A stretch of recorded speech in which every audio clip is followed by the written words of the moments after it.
My name's Donna and I'm the founder of Neil's Hugs Foundation, which is a charity that I set up in memory of my son Neil, who I lost to suicide aged 32 in 2011.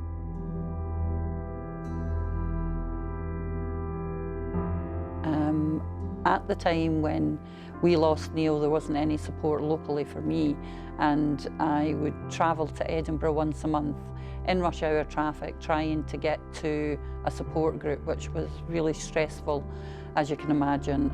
I decided once I was in a stronger place that I would do something about that and try and make a wee difference in West Lothian, which is where I live.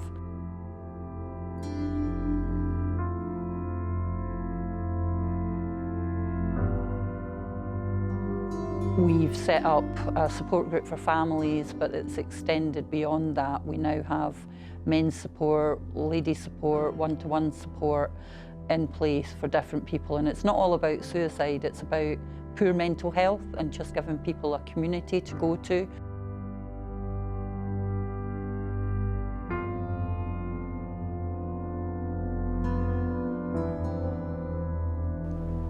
What tends to happen with family members, I think, is that they find a voice which they didn't have before. Because let's face it, what we want to talk about is our children or our siblings or our parents, whoever it is that we've lost.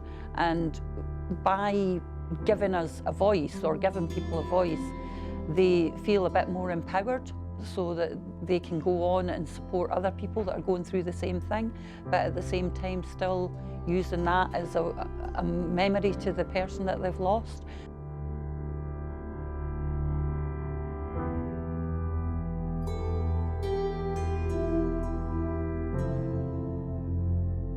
Hi, my name's Beth Brownlee. I'm the Deputy Manager of the Business and Creative Department at West Lothian College. 2.5 years ago, Donna initially came to us because she wanted help with how to do social media, and she thought that the students might be able to teach her that. So she approached one of our staff to see if that would be something that could be arranged. And very quickly we got to know Donna and to understand that what she was offering would be really interesting for the students. Over the last 2.5 years, Neil's Hugs then became our charity of the year, our centre charity of the year. And that means that everything we do, fundraising, awareness raising, is for Neil's Hugs. That's a really big benefit for the students because it gives them a focus. Our students themselves have really benefited from having Donna in particular and the other Neil's Hugs staff as almost like a mother figure or a grandmother figure, somebody they can speak to and be open with in a way that it wouldn't be appropriate for college staff to interact with students. So it's provided a real value to the students. There really is a massive gap, especially for young people, in what is needed and what's available. So without Neil's Hugs, it would be even worse than the situation than it is now. We've been involved in the college and that has just been amazing for us as an organisation, because I've probably been around for the last 2 years and I've watched people develop and go up in different levels, and spending time with folk is really good and positive. But I think the big thing for the students is that they know if they're struggling a wee bit, and it can be about anything, that they've got another person around that they can just reach out to.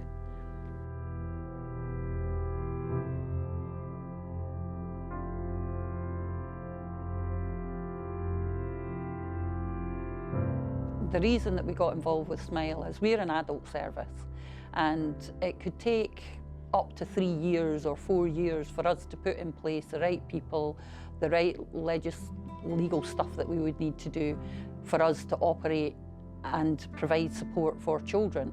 So rather than wait for that to happen, I met up with one of the people, Declan from Smile, and had a chat with him and really felt that his service was amazing and that we wanted to link in with them.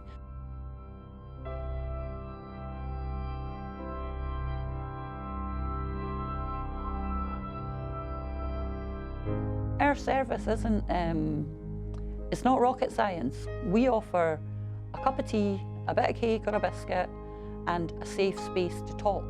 So, you know, we can go on forever setting up different wee groups with cups of teas and biscuits, as long as somebody's willing to give us a room to have these things in, and we have the right people in place to do that, then we'll continue.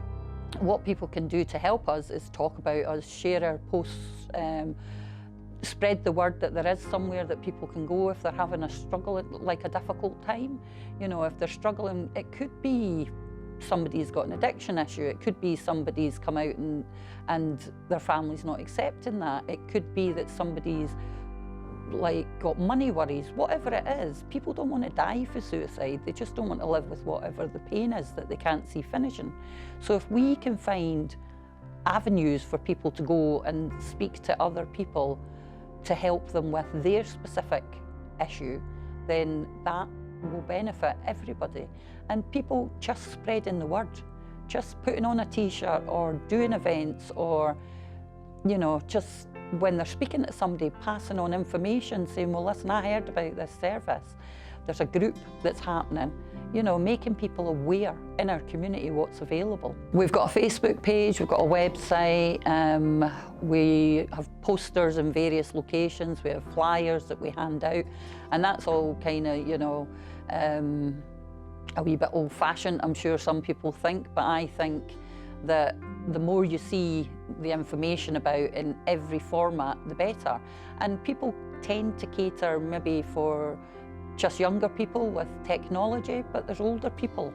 You know, we're helping support families who have lost 16-year-olds, but we're also helping support families who have lost 80-year-olds to suicide.